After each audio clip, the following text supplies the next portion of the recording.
I've been very fortunate and blessed. I've had a career full of terrific mentors. Figure out what your hustle is and hustle to that goal.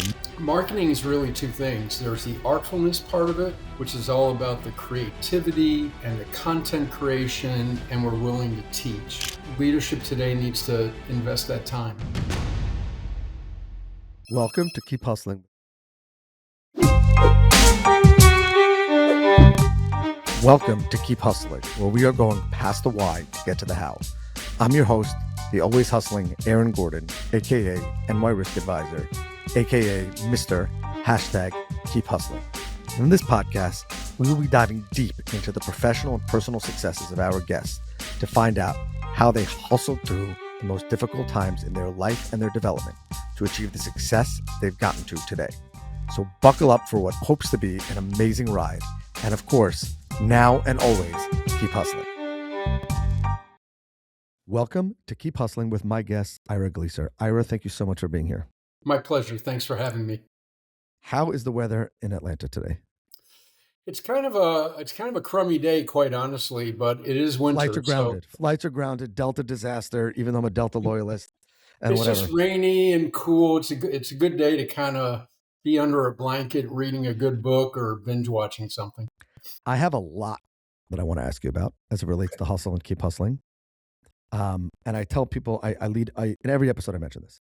Read the bio. Ira's is super impressive. I want to talk about some of the companies you've worked with and some of the things that you've done. But first and foremost, Coke, Diet Coke, Coke Zero. Which one? Me personally? Yeah. I'm just breaking the ice here. I've always been an original Coca-Cola guy, Aaron. Wow. Yeah. When I worked there, I refused to try Diet Coke until I was coerced by my senior manager. Said, you've got to help promote and market this. You might as well taste it. So I had one and said, yeah, not for me. Is it true that there are like water fountains with Coke and Diet Coke in them? Or is that a myth? Say that again. I'm sorry. Is it true that there's water fountains with like Coke and Diet Coke in them? Or is that a myth? At headquarters? Yeah. No, that's a myth. Oh, man, you just ruined everything. You ruined everything. I'm sorry. All right, let's jump in. There's a lot of myths about Coca-Cola that we probably don't need to talk about. Exactly. Unless you want to. Your marketing genius and experience really got to the top of consumer goods. I mean, we just mentioned Coca-Cola, but companies like Coca-Cola, Microsoft. Yep. What is it like? I've heard a lot about the marketing business in general. Mm-hmm. What is it like hustling your way to the top through that? And where does it come from, that drive to get to those positions?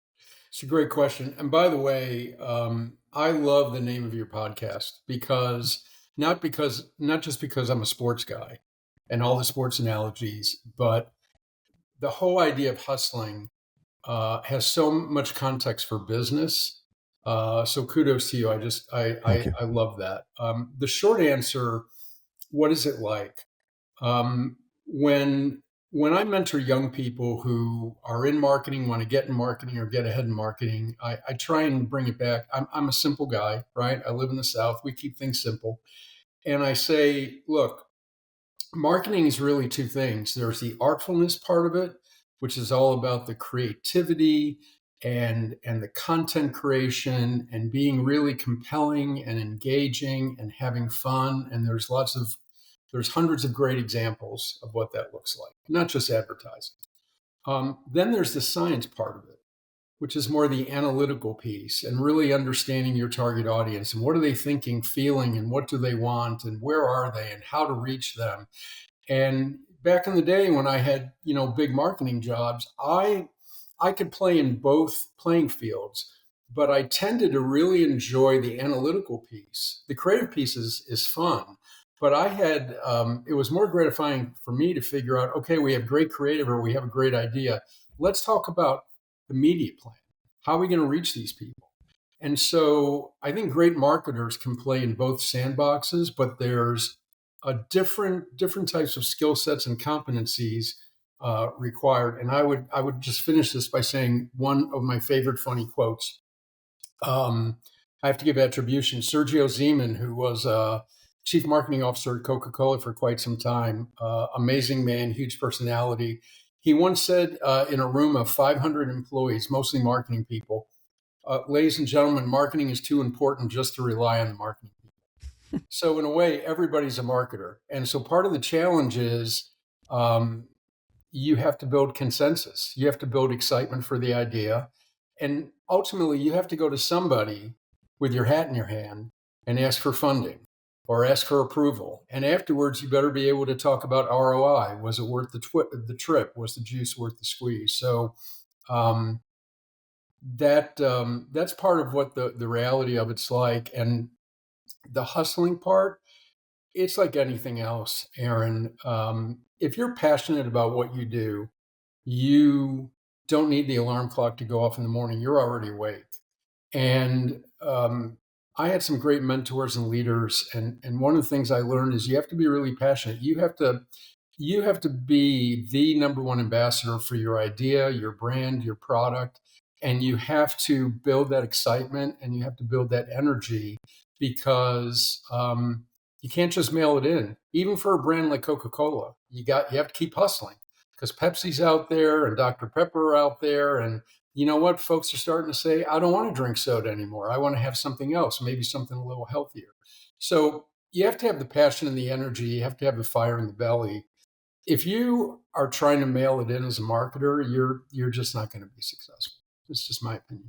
I I haven't. There's a lot to unpack there, and Yeah. I want to begin by saying thank you again for the kind words you said about the podcast. But I think it all gets back into it, and that is, I've said time and time again that the goal of this podcast is not to convince people to hustle to death, but it is the anti-hustle culture. And I get a lot of slack on social media because people think that I am suggesting that keep hustling means you hustle till the death. But I think one of the things that you're saying that is super important, especially for younger people, especially for people who dream of getting to the pinnacle of whatever their definition is one day, is that you have to figure out what your hustle is Yeah.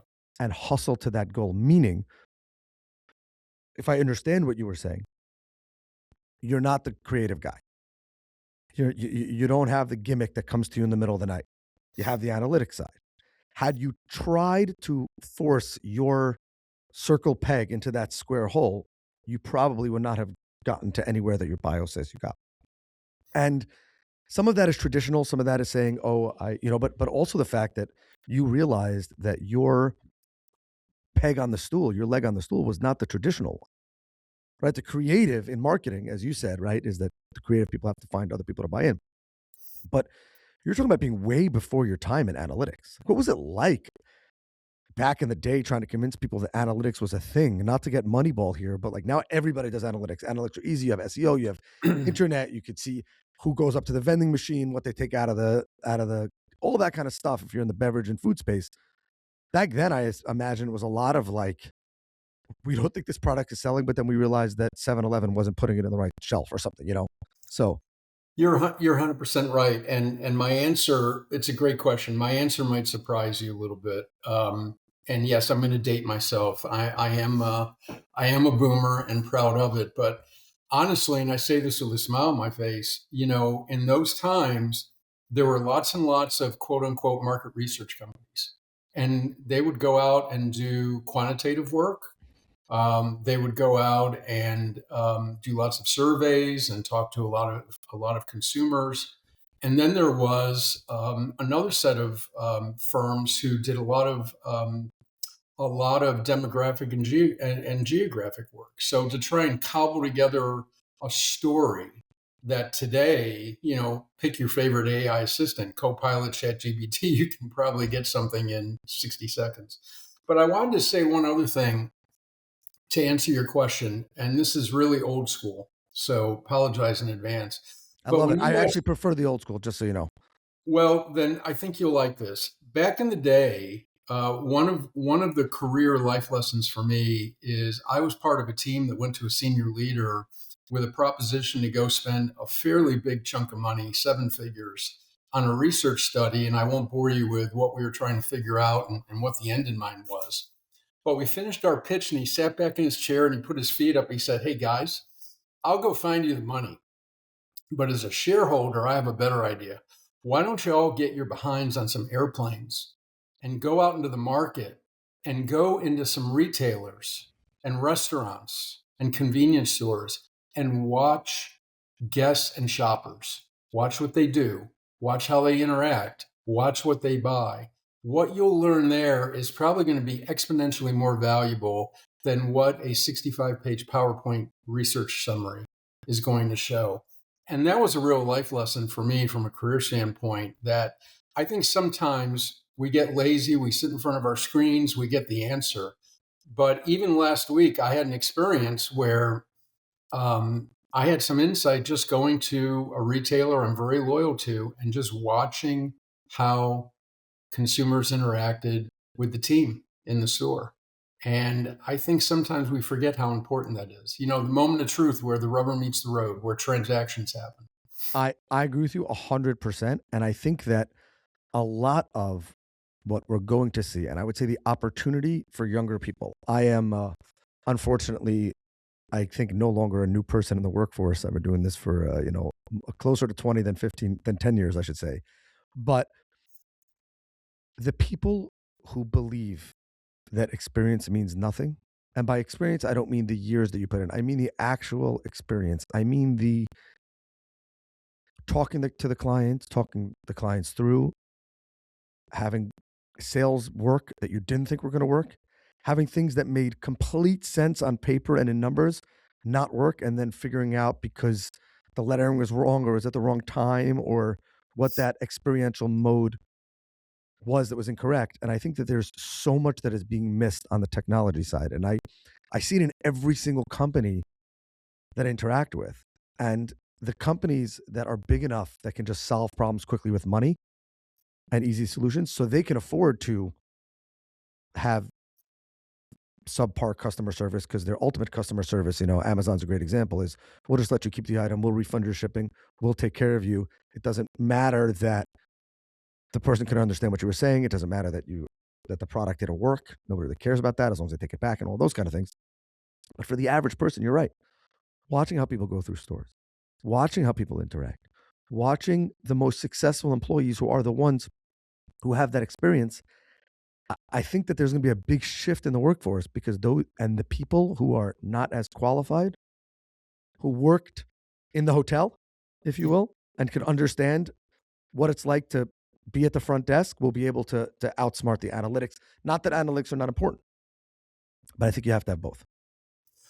Yeah, it's a great point. I have two quick thoughts that popped in my head. The first one is I agree with you so much. Experience is everything. You know, one of my marketing lessons that I taught to others, when I hear a great line, Aaron, I shamelessly steal it and then I give attribution.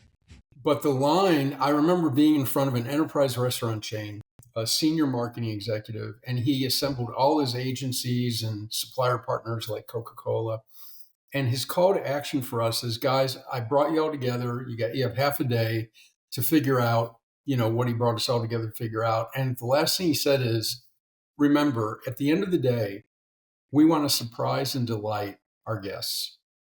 And I never forgot that, because even personally, if I'm in a restaurant and something happens, or if somebody remembers me, or one of my favorite retailers, if someone says, hey, Ira, I remember last time you were here, you bought this. And that's where technology comes in, because now you know that so easily.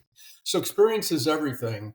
And I forgot the second thing, which was going to be even more fun than the first thing. It'll come back around. I'll But give you a great example. One of my closest friends yep. was traveling with his family to Park City, Utah, Mm-hmm. over the summer. I hope I don't mess this up. I believe that they were staying in the Ritz Carlton. It was either the Four Seasons or Ritz Carlton, but I believe it's the Ritz Carlton because I think the story fits Yep. that. And they're Orthodox Jewish, which means that they're strictly kosher. Right. And they walk in, and the hotel at night has a big bonfire with s'mores making, and totally uninteractive to them. The night manager overhears their kids asking them if they can make s'mores, and the parents explaining to them, and the kids weren't even upset afterwards, which is the important part of the story. If the kid was kicking and screaming in the lobby, you'd want to know why the kid was kicking and screaming in the lobby. They just overheard the conversation and saw them walk by. The next evening, when they arrived back from their excursion, there was a basket at the front desk, and the guy said, "Here's your kosher s'mores making kit. Go and enjoy the fire." And many people's immediate response to that is, it's the Ritz-Carlton, it's the Four Seasons, they can afford it. But every single hospitality brand can afford a $10 Instacart of graham crackers, Yep. marshmallows, and Yep. chocolate. Yep. I didn't say champagne. I Right. didn't say a nicer car to go to the airport. Yep. Anybody, but it's about that listening, that experience. And you don't think that the next time that they want to go somewhere, that brand is going to gain loyalty from them? And the manager didn't ask. And if you're not on the floor, you can't experience it. Right. Well, it is a great example. And there's been case studies written about the Ritz Carlton. Same idea. See, to me, what you're describing is hustling. That's really paying attention because what folks don't really understand and appreciate, the great ones do, is that that high performers in the hospitality, restaurant, and retail industry need to be taught that they are brand ambassadors. You're not just teamwork. You're not teammates. You're not frontline workers. You are representing the brand. When you put on the uniform, the apron, you are the brand. So the experience that you deliver doesn't just reflect on you and if you're going to get your bonus or whatnot, but it represents the brand. And that to me is why I've always loved that space, because you can have the greatest marketing campaigns, and there are plenty that have failed. Why? Because no one really thought about what does it look like across the counter? What does it look like at the moment of truth? And that's where you have to value your greatest asset, which is your people. And that comes with training and creating that level of passion. And obviously in your story, that gentleman had that instilled in him, that I'm an ambassador for this brand, and I'm going to do something. There's a great show on Hulu, The Bear. It's all about the restaurant industry. And there's an episode very similar to your story where a family comes in. They've never been to Chicago before. I think there was a child that was terminally ill, and you couldn't get a reservation at this particular restaurant. And they're there in the summer, and they were kind of lamenting that they lived out in the Southwest, and they were so hoping to come to Chicago and see it snow. And it's summer. And so my favorite character in the show goes out and gets a snowmaking machine. And I only thought about this because you said s'mores. Built a fire in August. And if you're not in tears when you're watching this, it's same idea. It's back to what we're both saying. It's experience, but it's also surprise and delight. And I'm not sure how we got down this road, but it's a great road, and it's an important road, because the real brand building, Aaron, from my experience, it doesn't happen in the conference room. It doesn't happen at the offsite. It happens in the store, in the And, location, in the hotel, and that's the lesson I think great marketers understand. and by the way, I think anybody who's going to be in any sort of sales and service should spend some time in the food or hospitality industry. 100%. It doesn't have to be your career, but Right. spending some time, there's no other way to first of all, get yelled at, Yep. cover for other people's mistakes. I worked in an ice cream store, cover for other people's mistakes, which is part of Yep. this business, right? Nobody's perfect. Yep. I always like to find something in people's bios that seems to not fit or that's striking. And I would like to ask you a question about a particular line in your bio. So we've Okay. been talking about your time at Coca-Cola, Yep. Microsoft, I'll mention AT&T, huge companies in the marketing capacity. You said analytics, pitching multi-million-dollar marketing plans to presumably senior management at one of these companies. And yet, the last line in the bio that you sent me reads as follows.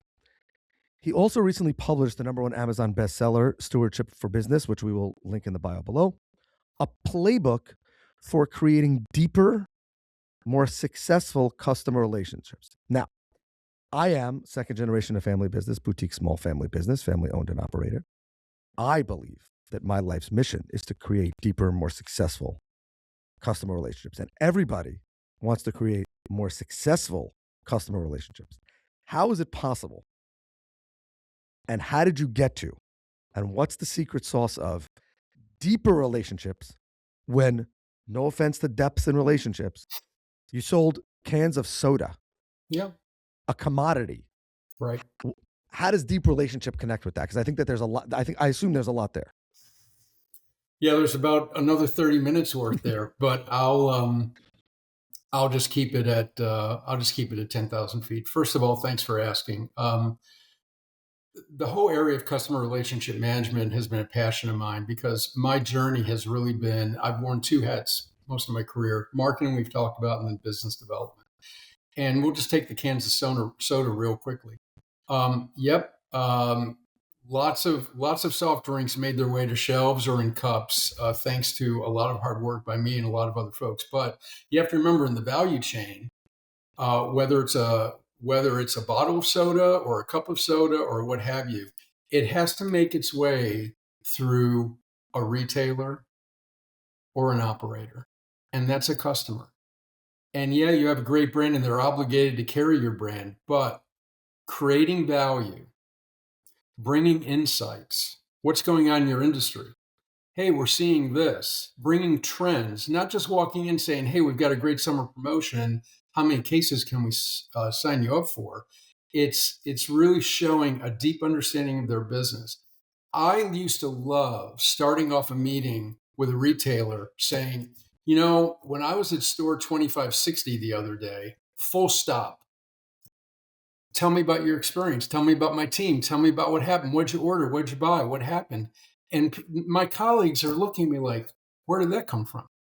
So the the reason that's a passion of mine, Aaron, is what I've been experiencing, what I've seen. I've had a front row seat. Is relationships are not something that is taught. Relationships are not something that you can go take a class for. It happens by virtue of your DNA, your upbringing, your experience, but it has to come from leadership and management. And what I'm seeing is we're becoming more transactional. We get on calls like this and we can't wait to fire up our 45-page PowerPoint and tell you all about our product or our solution. And we're missing that opportunity. One of my one liners that I love is, my first job was in a shoe store in Western New York. And the owner was a nice Jewish man. And he hired me because I was a nice Jewish boy. And I just watched how he did business. And he gave me a line. He said, you won't appreciate this until 20 years from now. He said, people buy from people they like and trust. And so in my speaking engagements where I talk about the principles from the book you were kind enough to just mention, that's my second slide. And then I pay it off saying like equals relationships. Trust equals creating value. And so what I'm trying to pay forward now is it has to come back it has to come back to relationships. Relationships are the currency of business. And we're just becoming far too transactional. So whether you're selling cans of soda or cloud or AI or wrenches or tools or consulting services, it all comes back to you're going to sit across from somebody and they're going to make a decision about you in 60 to 90 seconds. And how you start off the conversation and how you engage is going to go a long way to building trust. And as you demonstrate that you really care to take the time to understand their business, listen more than you speak, um, is going to make all the difference. And so I know it seems like a little bit of an odd duck, but when I left Microsoft earlier this year, I had a personal goal that I really wanted to write this book, in the spirit of paying it forward and sharing 30 years of insights and best practices on how you manage customer and client relationships. I think that there is something so powerful there because I am in a direct customer business Yep. and my relationships are important. But it is the people in my industry that I find that are willing to embrace the commoditization that become a commodity. And it's fascinating to hear you say that, and I guess this should be obvious to someone who's in sales, but it's just interesting to me because what I think you're getting at is selling the can of Coke or Coke Zero for me is about a relationship. Now, the relationship between the end consumer and the producer is divided, or it's not direct in there. But if the guy in the convenience store doesn't have the relationship with you, then he may let his stock run out. Then he may not want to carry the new product. Then he may not make sure that that refrigerator is where it's supposed to be, or that the shelves are filled, or that the glass, by the way, on that fridge. I was in a convenience store the other day, and one of the fridges had a poster over it. And I was thinking, an advertisement. I was thinking, whose product got stuck behind there? Now, Yeah. it could have been part of the gimmick, all of those kind of things. But if the manager of that chain has a relationship with you, or you had the relationship with the regional manager, but your next salesperson was taught to develop the relationship with those people, then that gets the can of Coke in my hand. And so I think everybody can see that in any business, that even if you think that you are not directly interacting with the consumer, you are ultimately. And you ultimately hold responsibility or hold the power to change or to tilt just a tiny bit. And what is it that they say? If you change, if you move a little bit of a degree very close, then far out it becomes a very wide spread, right? The slightest little change can roll to miles and miles apart. So it's the same thing here. If you keep it laser focused, that's great. But if the person at the top is not focused on the relationship, then as it gets further down the chain, it's not there. So I think I just think it's amazing that someone like you, who spent all that time, came to that conclusion, when really most people who did what you did would have written a book about the number of products that they were able to sell, the number of widgets that they were able to optimize. Yeah, I appreciate that. Look, I've been very fortunate and blessed. I've had a career full of terrific mentors and terrific leaders who stretched me and were willing to teach. Um, my concern is leadership today needs to invest that time. It's easy to say, take this course. Here's your training requirement, and here are your goals for next quarter. Times are different, no doubt, but I still believe what you said right there. Not to dwell on Coca-Cola, but having worked on the front lines, selling Coca-Cola to retailers and operators. At the end of the day, Pepsi might come in with the Brinks truck full of cash or a great promotion, or I can get you courtside seats and you can sit next to Shaquille O'Neal. But if I'm in there bringing insights, showing, helping them understand how to grow their business, at the end of the day, having Shaq's autograph is cool and it's a great story to tell your friends. But if we can help you grow your business 40% during the holiday season, that's money in the bank. And that's again, it comes back to trust and relationships. And we have to remember, we're all people. So um, anyway, that was the inspiration for the book, and as you can tell, I'm pretty passionate about it. So I absolutely love that. yeah, As you know, and I'm so pumped by this. As you know, we have a closing tradition on this podcast where we ask our guests to leave us with their favorite motivational or inspirational quote and what yep, it means to them and to their hustle. So with that, I'm going to turn the floor back over to you. Say thank you again for being here. Thank you for sharing your insight. Thank you for writing the book. I ordered it today, thank you. and the floor is yours. Yeah, short and sweet. There are so many. I was sitting here thinking about it since you kind of prepped me a bit. It's a real simple one. The enemy of better is good. And it very simply just means this. Sometimes you get to a point with something, an initiative, a product rollout, a pitch, anything in business, and it's good. Good may not get it done, especially given how competitive the marketplace has become, how some people are struggling and some are succeeding, and sometimes taking that extra time, taking that extra step, hunkering down, as we say in the South, and hustling a little harder to get to better. You know that great line from the movie Any Given Sunday, Al Pacino, one of my favorite movies, and when he's in the locker room, he talks about that inch. We need that inch. Going for better is going for that inch. And the first time I heard that, it really resonated with me. And I've always strived for better. But here's the caveat: sometimes is the juice going to be worth the squeeze? Most of the time it is, sometimes it's not. But if you're not constantly striving for better and settling for good, you're not going to be successful. So, And that is keep hustling, if I could sum it up. yeah. This has been another episode of Keep Hustling with my guest, Ira Gleser. Thank you again for being here. Remember, do well by doing good, and of course, and always, keep hustling. All right, hustlers, that brings us to the end of another fantastic episode.